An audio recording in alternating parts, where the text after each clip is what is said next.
progress in society. They often bridge the gap of alienation between governments and people. They have over the years been in the forefront of making our world a much better place by helping to fight injustice, environmental abuses, global health challenges, gender issues, and so many others. With the general civil society community, including faith-based organizations, professional associations, and even labor unions, volunteer groups have also done so much in the making of Nigeria. In fact, anyone who may have forgotten, the Nigerian civil society and the media led the struggle against military rule in this country and fought violently to demand a return to civilian rule. Many died in the process. Many lost their loved ones too.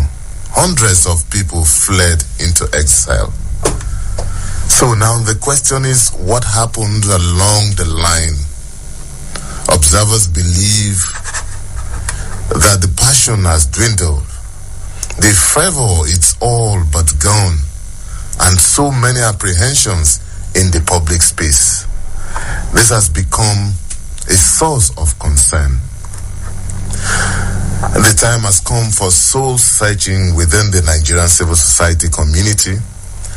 And on Insight today, we will stay with this concern on what our CSOs and perhaps NGOs have become. And no other person to discuss it than my guest today. His name is Comrade Kennedy Iyere. He is the National Convener, Civil Society Committee for Anti-Fraud Election Security. Thank you so much, Comrade Iyere, for joining us. Thank you, my brother. How are you? Good morning. Good morning. You can be part of this program by joining our live stream on YouTube by typing in Citizen FM,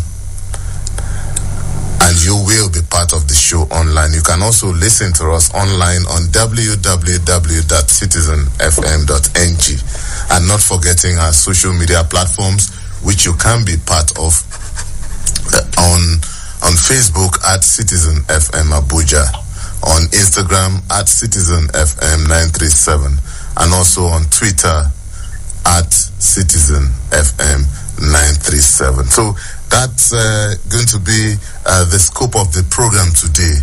The CSOs, the NGOs, once upon a time in Nigeria, were the darling of the Nigerian people. Is that still the case today? What exactly happened? Comrade Iyere is going to help us understand a lot of how these things work. Comrade, straight on, let's go into the matter now.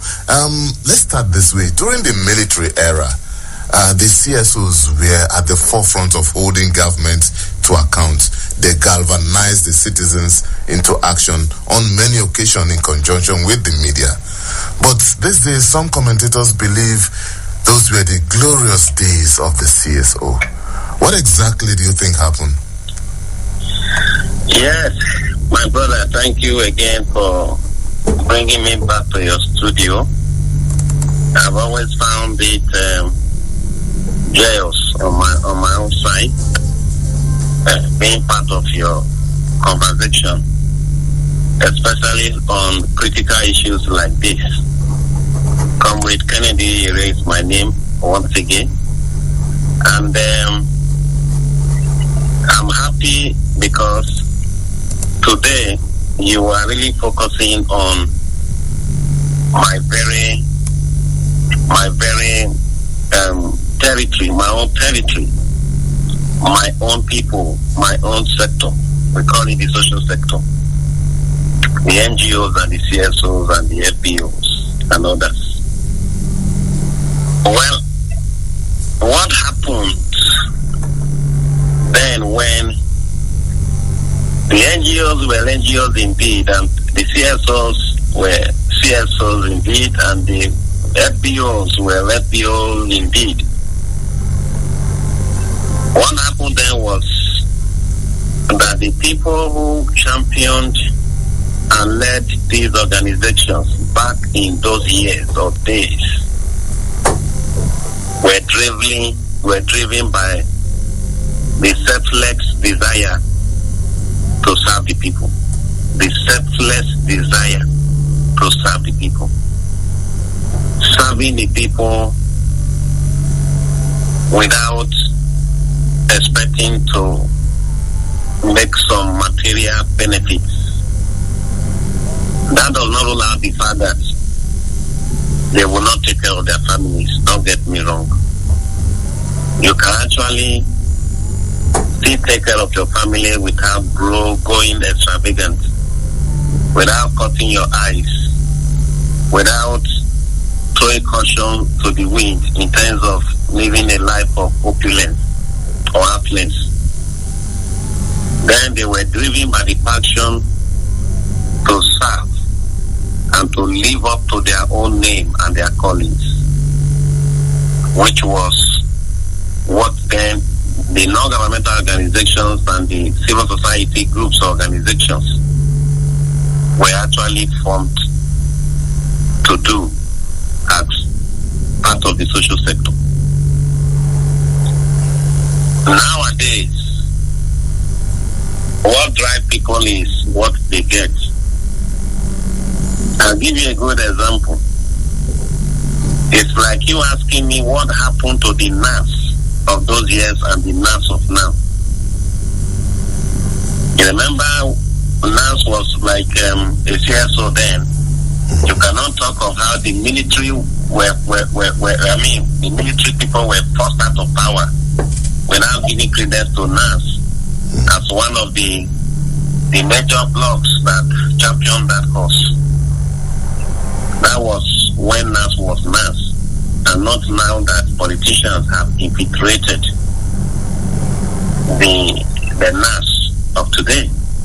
The same way politicians have also infiltrated the CSOs and the NGOs you have today. Most of the NGOs you have today, they are owned by the politicians themselves. They form them, create them to be used by them as at when it will be necessary. NGOs today have been turned into a platform for money making, a platform for fake seeking, and a platform for even pursuing some selfish political interests. So to answer you in one straight statement, okay. The difference is that between then and now, why the old days that were glorious cannot be compared to this our today that is adulterated and that has nothing, to nothing good to be desired out of it, is that then people served with a genuine intention and they had it at the back of their mind to serve humanity, which is actually the primary reason NGOs and CSOs exist. But today, people today, most of us today, because that is my sector, most of us today, we serve ourselves and serve our benefactors without serving the people. Okay, comrade, you've really laid the background for this discussion. And the underlying factor there is that corruption has become pervasive amongst these groups. As you are, it's your community, it's your constituency, so to speak. Help us understand how pervasive is this culture of corruption amongst these groups. I tell you, we call it, in quote, charity fraud. That is what we have today. Most of the NGOs we see today, most of the CSOs we see today. They are just, if it suffice me to say this, they are not better off than the political parties many of us condemn. Now, are you not seeing that when a very known politician has a reason to make a statement publicly, an NGO or a CSO will just come from nowhere? And at times you even see that these CSOs and NGOs are not hungry. Because a lot of them from the diaspora, from America, from the UK, where they even have access to grants, out of their greed, still work for politicians who still pay them money. The fact is that the level of corruption that has overtaken the social sector can only be compared to that you have in the political sector. I'm being frank here. I'm not saying the fact. I give you an example. Check it. Because you have easy access to money. You know, the social sector is a sector where you can have money, large chunks of money for doing nothing. When people want to cover up, they make money available. And a lot of these funders, international funders too, they are not helpful. They don't even like to put money where it will favor the people. How many NGOs or CSOs who operate in the agricultural sector, ICT sector, today are vibrant in Nigeria, are vibrant in the north, in the south, in the east, and in the west, across those sectors. A lot of our funders will not want to put in money because they don't want the people to rise. Look at the programs they sponsor, programs that have no value. Talk about elections.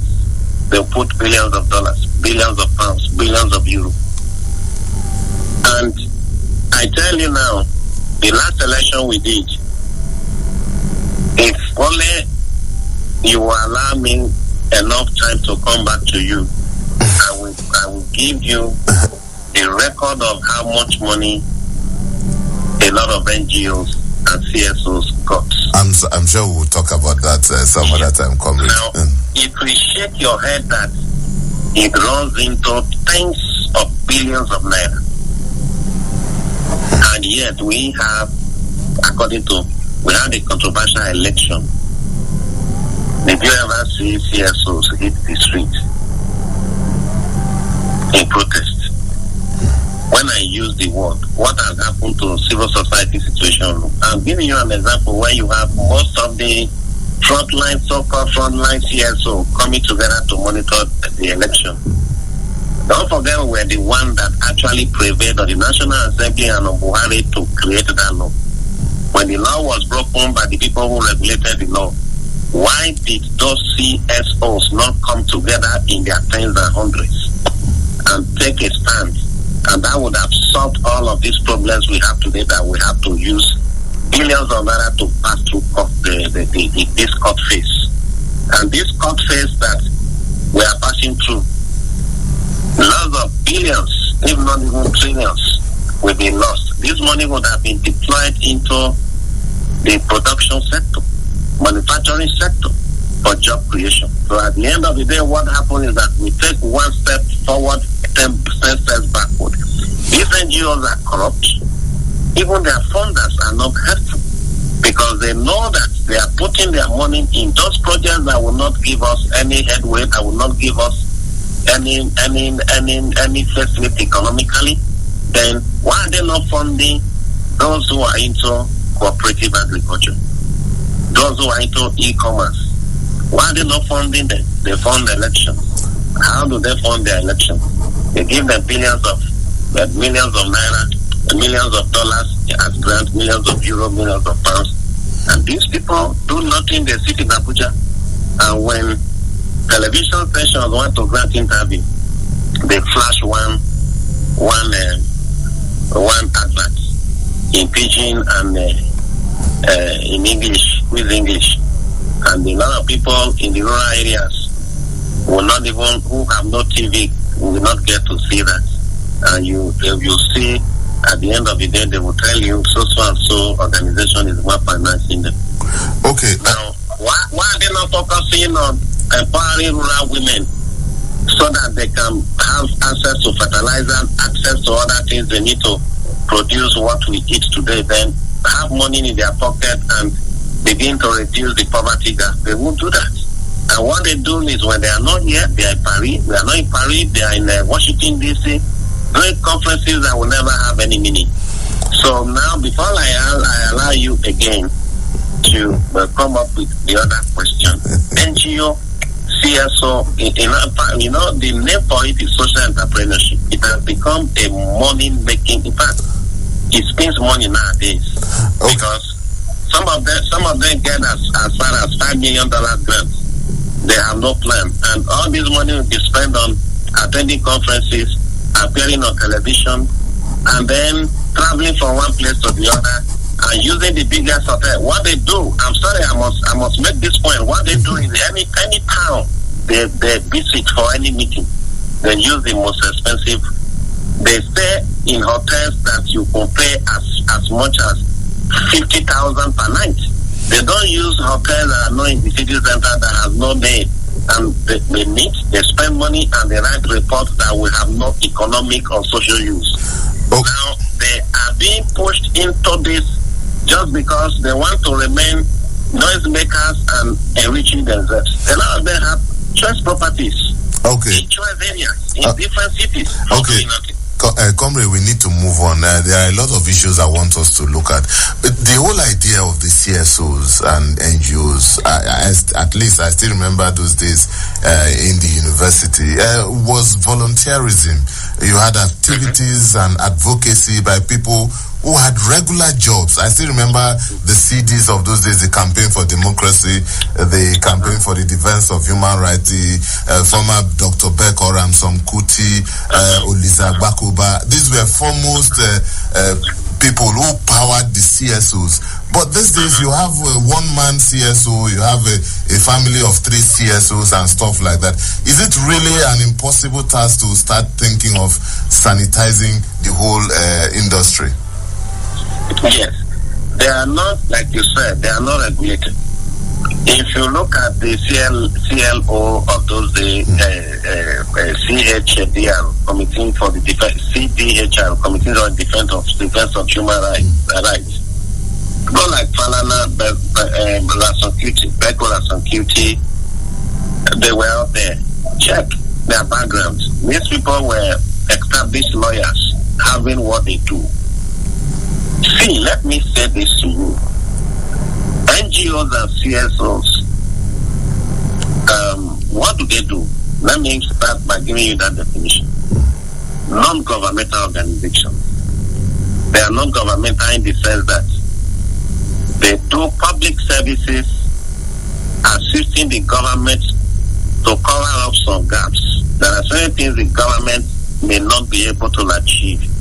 So individuals and groups, as volunteers, they now take that spot for government, meaning they are doing it in true service to humanity, not expecting to be rewarded handsomely, but because they have bills to pay, school fees, house rent, food must be on the table for the family. They survive on stipend. You understand them? They call it stipend, right? It's like somebody paying your professional fee and somebody giving you an honorarium. You understand what I'm saying? Sorry, I'm on live TV. Stop a little. Now stipend is what they are supposed to survive on, right?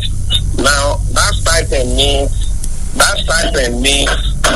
you receive ₦1 billion, but you do not have access to that money, let alone squandering the money. The reason being that there is a board that regulates your spending. Now, organizations like CLO would have some people who are on salary from the grants and other donor funds they receive, they pay them. You understand what I'm trying to say? Absolutely. They spend much of the money, only the only thing for which the money was given. That was there in those days. Nowadays, what you have is a CSO or an NGO where the two people who came together to create this organization, they could even be man and wife, are the people who control the money, take the decisions, and they are the signatories to the accounts. So if they have a grant, these people get real money. For example, MacArthur Foundation give them $1 million grant. That money is going to that man and wife. What they do is that they spend that money, they buy big cars. If they are living in Abuja, they will go to Asokoro. I am telling you, hardly you can find an executive director of a frontline CSO and NGO who lives in Abuja and the person is around Kuwa. They don't live there. They don't live in Yanya or Maraba. They don't live in the other place they call Ube or Airport Road. If they don't live in Guzape, they will come to the very heart of Asokoro. You know why? There is no regulation. They are not accountable to anyone. You understand what I'm saying? Even when they try to come with the idea of SCUMO, what does that do for you? To ensure that you have your money sent to you and you use the official means to get it in. That is where it ends. Some of these NGOs have multiple ways they can even put it as system. So what I'm saying is this. Until we go back to the way it used to be, where people were really doing the work because they were serving humanity. That was how and why I used the first word I started with, selfless, in quotes. Coming to serve, you saw what happened to Ganifayini and others, how they serve. Olisa and Bakoba, how they serve. At Bakoba, they were doing their own thing and were still contributors to the fund. Are you getting what I'm saying? Exactly. What I'm saying? The ones you have today collect only without giving, most of them. Most, not all. You still have some few of us who are still very committed and dedicated. And if you want to really do it better the way I do my own, let me tell you the way I do my own.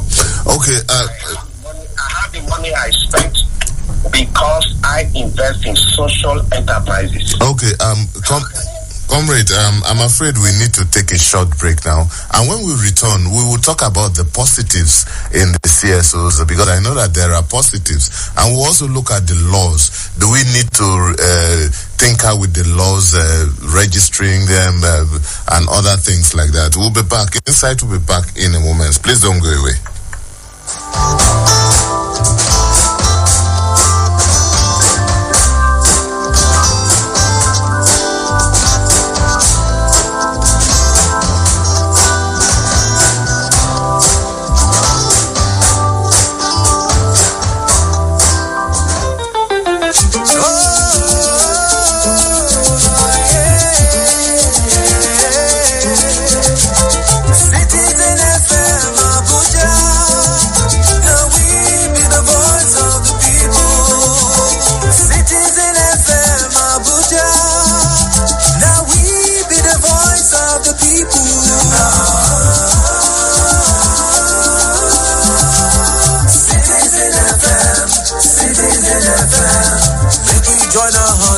The nation of our dreams. Citizen FM, Citizen FM. Your problem is my problem and my joy is your joy. Citizen FM, Citizen FM.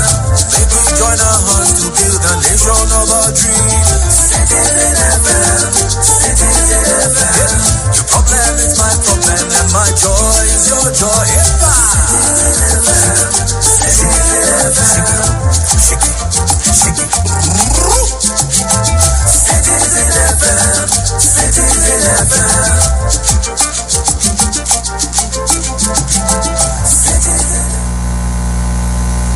Citizens Tech Talk with Mina, bringing you news updates on digital technology around us, discussing the latest developments and how technology can enrich you and make your life more exciting.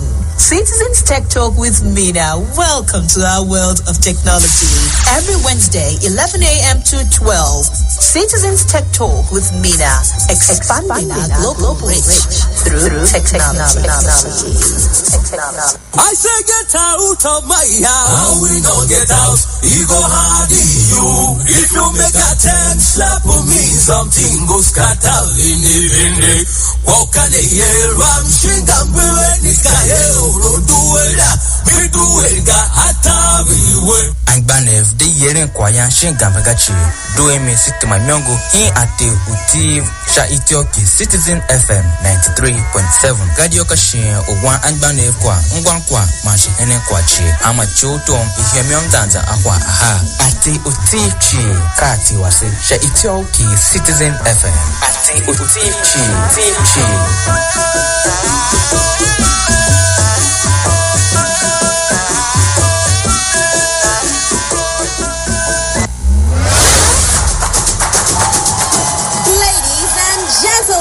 Welcome to Super Citizen at Sunset on Citizen FM 93.7. This is the fun-packed radio show you heard about. Did you miss any one of our programming today? Join me, Didi, from the Citizen Hut when we run through our programs from sunrise. Stay abreast, get informed on news roundup. It even gets better. Do you think you know Nigeria? Answer 3 questions correctly and be one of our daily winners on Quizzes. It is the full package. Let's take you back, way back on African vibes. Let's celebrate the African people, the rich cultures across borders, the languages, the good food, and wealth of excellence on African vibes. Join me every Monday to Friday, 5 p.m. to 7 p.m. It is on Citizen FM 93.7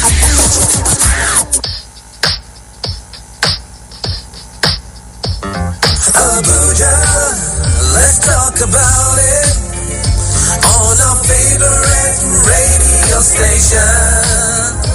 Talk to us on 93.7 Citizen FM.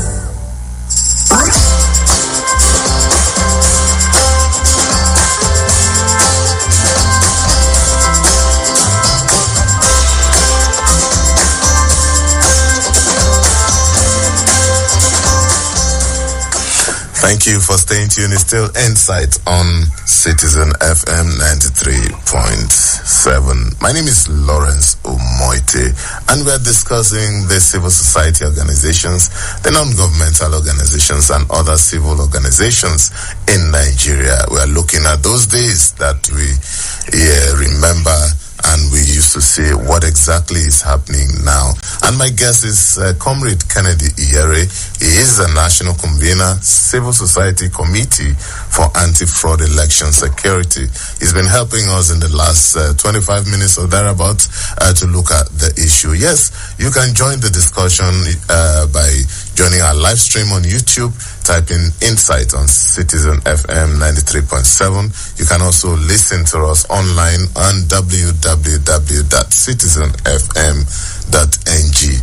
You can also follow us on our social media platforms on Facebook at Citizen FM Abuja, on Instagram at Citizen FM 937, and also on Twitter at Citizen FM 937. The phone line is open. You can call us on 0818-2222-205. Yes, that's 0818-2222-205. You can also send us a WhatsApp message on that number, and we will, be glad to respond, and especially our guests. Just let us know where you're writing in from. Comrade Iyere, thank you for standing by. Thank you. Yes, let's go back to the issue of regulation. You know, over the years, there's been several attempts at regulating the activities of the CSOs, apart from the formal regulation of registration and things. Monitoring and all these things, it's always been controversial. Do you think it's time to revisit that? Yes, that is the need to revisit. If you do not revisit that, we can just be here talking and then nothing different will happen. We need to revisit that because lots of money come into the NGO system, the CSO system, the social sector, all of it, and it's bad. if the CSOs are corrupt, who defends the common man? That's a question I have for you. And for whoever that is listening to us now, CSOs, civil society organization. A civil society organization is a CSO. You can call it, they can also be referred to as civil society groups. That means they are the people that defend the rights of the civil society, that speak for the civil society. Anything that the government will not do well, they are the people who should stand to correct the government. They are the people who should speak for those who cannot speak for themselves, the voice of the voiceless, the defender of the defenseless. So, in a situation where their positions are compromised, what do you have? Like what we have today in Nigeria. Things just go wrong. We watch those things go wrong. And the civil society becoming helpless towards those things because they are not in the best position to say things about them. For example, I'm very sorry to say, like the cashless issue that happened during the election. You remember? Yeah. Go on. Right? Go on. After the torture and the pains, we are now back to using the same old notes. The things we were told is that the court later reversed some certain things. Somebody should be made to pay for all of those inconveniences. And when necessary, people need to be compensated because during that period, a lot of people lost their businesses. The civil society should be the one to take up fights like that. But you know what they do nowadays? Once they see money cannot come out of those sources, they are not interested. That's the truth. They are not interested. Civil society organizations actually exist to make sure that things are done right in the society. Okay. And where people now perpetuate pretense, insincerity, and fraud in that sector, what do you have? It means everything is left open. So anything can come and go. That is what we have in Nigeria. Okay, comrade. Let's move on from the issue of corruption. Let's look at other challenges in that industry. What are the other challenges that may maybe hinder the operations of the civil societies these days? Well, when you talk of challenges that hinder, are you talking about effectiveness? Yes. Effectiveness, that's it. Let's say the system where you have the existing the CSOs of the NGOs. When we talk about corruption is because the system of platform is not regulated.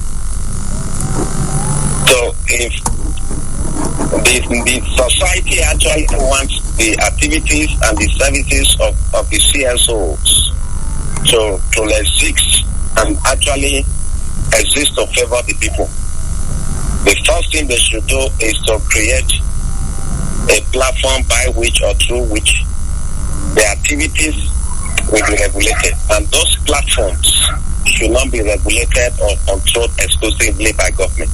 Are you following what I'm trying to say? Okay. Yes, because if you allow government to be the one regulating, they will pocket the CSOs, like they have already pocketed them now. So who will do the regulation? If the government can bring that initiative up, but the selection of those that will be the regulatory or supervisory committee should be across board. It should be from the different segments of the society: the church, the traditional institution, the youths, the students, the women group, the professional groups too, like NBA, like FIDA, like MMA, like NUJ, such that the operation of that committee will not be subjected to the government. Once you have that, then you have an NGO that is very effective. If you really want to tackle anything that has created the setbacks, such as we suffer today, what I just recommended should be the right thing to be done. Then Nigeria will start getting it right. Then these NGOs, in their sincerity, will have a lot of funding to actually do what they should do. The people they serve who benefit from the services they provide will finance them in bits. But by the time you accumulate, it's enough for them to do what they should be doing. That's the way to go. All right. If you're just joining us, it's Insights on Citizen FM 93.7. We about 9 minutes to go.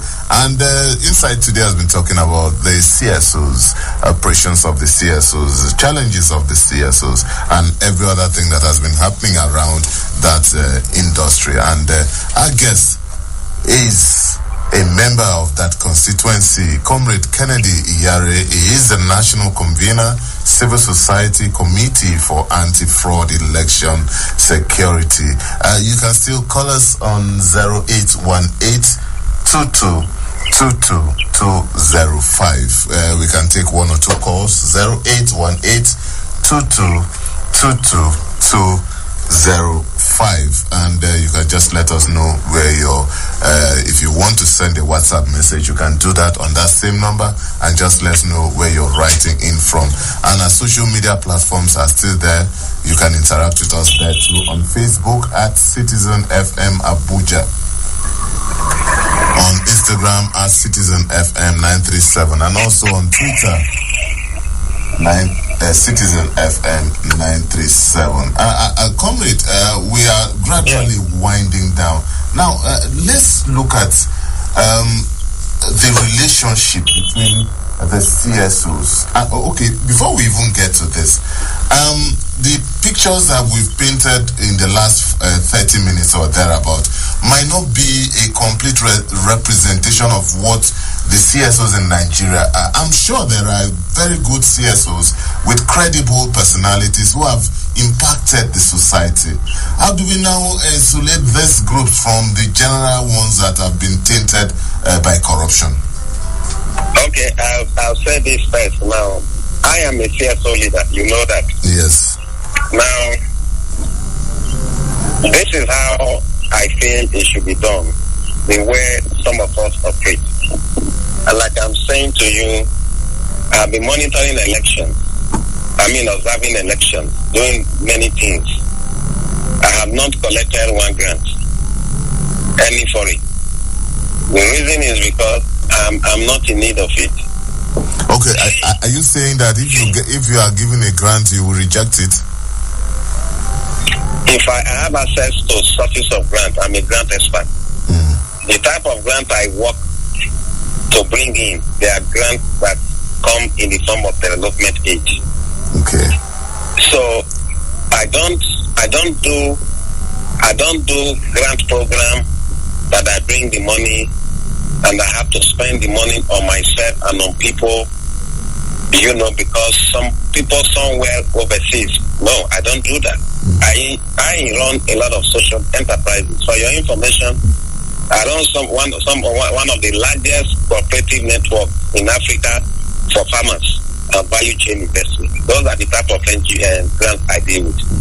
What I'm trying to talk now, because I run those chains of businesses you call social enterprises, I make enough money from my investment, and my investment finances.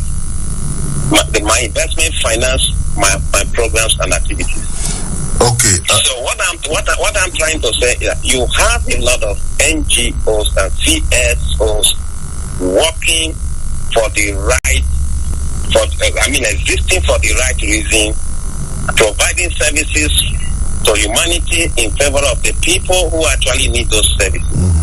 But some of these organizations are not known. The reason why they are not known is because they don't have the resources to project themselves to the top in terms of media publicity. You understand? And then a lot of them too, because of their sincerity, they have been marginalized by some people who should have been giving them the resources they need for operation. You understand what I'm saying? I can tell you today that not all CSO leaders or NGO leaders you can call and say, okay, I have 10 million to give to you, go and make that protest in my favor. The moment they know what you're asking them to do is the wrong thing, they will never do it.